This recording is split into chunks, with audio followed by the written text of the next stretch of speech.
नाज़रीन तव्हांखे अहम ख़बर खां आगाह कंदा हलूं त सोबतपुर में धमाके में हिकु ॼणो मारिजी वियो। 2 पुलिस एहलकारनि समेत 3 ॼणा ज़ख़्मी थी पिया। धमाके में 2 पुलिस एहलकारनि समेत 4 ॼणा ज़ख़्मी थिया। हिकु ॼणे अस्पताल में दम ॾिनो। धमाके जो आवाज़ परे परे ताईं ॿुधो वियो। पुलिस इलाइक़े खे घेरे में आणे छॾियो आहे। धमाके में मारिजी वियल शख़्स G tractor driver Saddam Hussain खोसो तौरु सुञाणप थी आहे।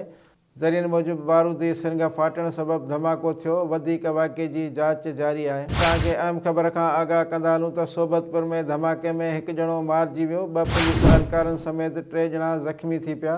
धमाके में 2 पुलिस एहलकारनि समेत 4 ॼणा ज़ख़्मी थिया। हिकु ॼणे अस्पताल में दम ॾिनो। धमाके जो आवाज़ परे परे ताईं ॿुधो वियो।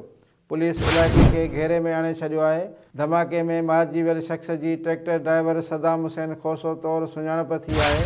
ज़रियनि मूजिबि बारूदी सिरिंग फाटण सबबि धमाको थियो। वधीक वाक़े जी जांच जारी आहे।